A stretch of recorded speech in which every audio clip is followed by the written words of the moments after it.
Today I'm showing you how to grill this delicious juicy chicken breast. I'm also going to show you the homemade chicken rub I use to season it with. I'm Johnny. You're watching View to a Grill. The first thing we're going to need to do is to prepare our chicken rub.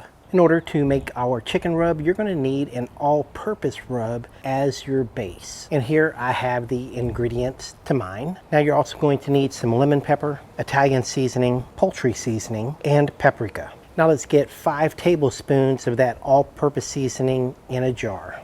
Then 2 tablespoons of lemon pepper, and then 1 or 2 tablespoons of Italian seasoning, a teaspoon of paprika, and a teaspoon of poultry seasoning. We'll get that all into our jar and then give it a shake, and when I was done, I had something that looked like this. Now that our chicken rub is ready, let's prepare the chicken breast. To prepare our chicken breast, all I'm going to do is trim off any of the bits that I don't want to eat. Just grab your chicken breast, feel around a little bit, trim off the fat and any of the cartilage that may still be attached from the keel bone. Now that our chicken breast is trimmed, we want to flatten out this high side so that we can have a nice consistent thickness all throughout the chicken breast. Now we can get our board cleaned and get started. When I flatten out the chicken breast, I like to use a Ziploc baggie and my small cast iron pan. We'll get our chicken breast in the baggie, flatten it out a little bit so that there are no folds, and then we can take our cast iron pan and only pound out the thick side of the chicken breast. And when you're done,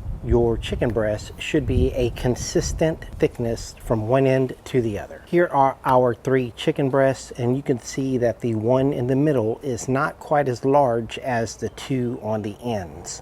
And that means it's going to cook faster. Now I've just seasoned the skin side of the chicken breast. I'll get all that turned over and let me show you what I did. All I did was hit it with a little bit of avocado oil, and then I seasoned my chicken breast. And the coating was not particularly heavy. You can still see the pink flesh of the chicken. Now I'll go ahead and get that into the refrigerator until it's time to grill. Let's prepare our Weber kettle. The first thing I want to do when I'm preparing my Weber kettle is to clean my grill grates. I like to use Citrusafe, which all I do is spray it on, let it sit for a minute, scrub it with the scrub brush, and then wipe it down with a towel. I like to reuse my unused charcoal. To do that, all I do is lift up my slow and sear, shake it out for a few seconds, which will release all the dust and small bits of charcoal. When I'm done, the charcoal is all ready to use again. I move the bottom vent back and forth to clear out any of the ash and small bits of charcoal that have settled over the holes. Now I can get my grill grates back onto the Weber kettle, and I opened the door to have it ready to receive lit charcoal.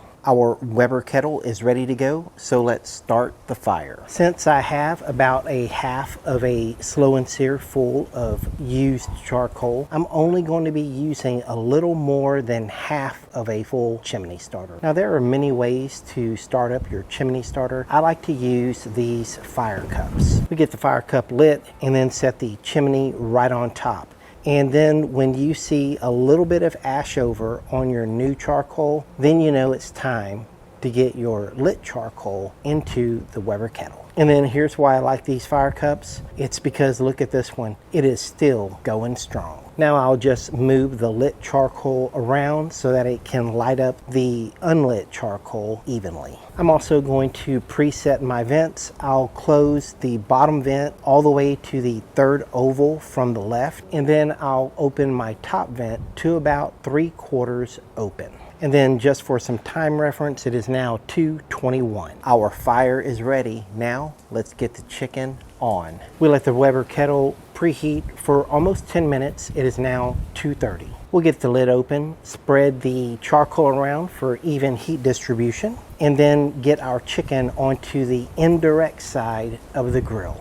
And also at this point, I like to double check my vents just to make sure that they haven't moved. Now we can monitor our cook. 10 minutes later, we'll get the lid open and do a quick temperature check of our chicken breast. Now I can see that we are in that 70-degree range.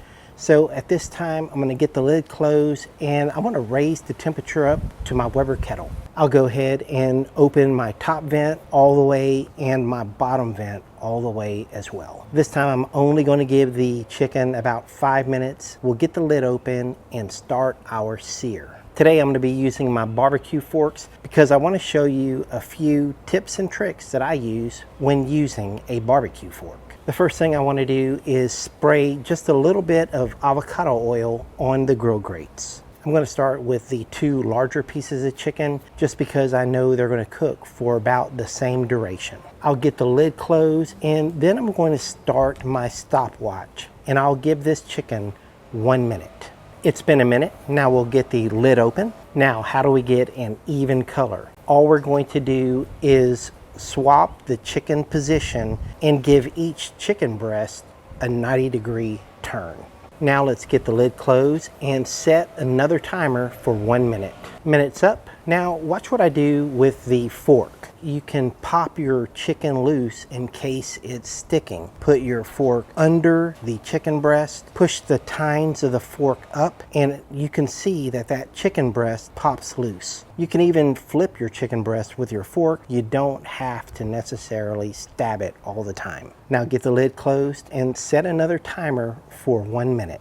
A minute later, we'll get the lid back open and then we're going to rotate these chicken breasts just like we did before, giving them a 90-degree turn. We'll get the lid closed, set our timer for a minute. A minute later, we'll move these to the indirect side of the grill. Now I want to show you one of my favorite comments ever. So if you haven't subscribed to my channel, go ahead and subscribe now for some more OCD cooking. So we've seared off our first 2 chicken breasts. Go through that whole process of moving the chicken and turning it 90 degrees, just like I did for the other 2 chicken breasts, which brings us to right here. And now we can bring our chicken breast to our desired temp. Now before we close the lid, let's get a temperature check. And you'll see that this middle breast is at 160. You can take that off now and the carryover will get you to that 165-degree range.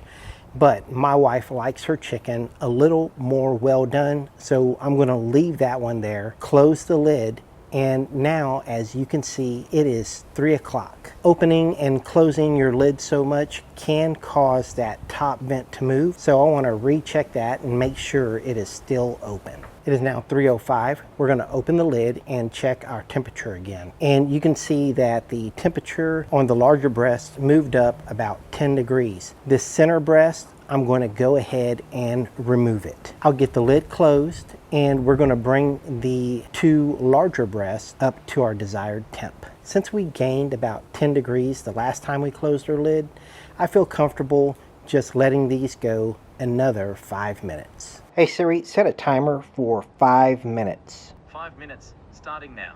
It's been 5 minutes. Now I'll remove the breast, then I'll get these on my table and let them rest another 5 minutes. 5 minutes later, we're ready to check out the results of all of our hard work. Now take a look at this chicken breast. The reason why we have such a nice even color is because we did that whole swap and rotate method that we used earlier. I also want to point out a visual cue to help you know that your chicken is done. If you notice in these 2 spots, our juices are running clear. And now we can cut this chicken breast open and you can see it glistening in the sunlight. You can also see moisture all throughout the chicken breast. And now we can give this a taste. And if you're tired of spending all that money on store-bought chicken rub, then you're going to want to give this one a try. Now, if you haven't already, go ahead, hit the subscribe button. Thank you for watching A View to a Grill. I'll see you guys the next time. Take care, y'all.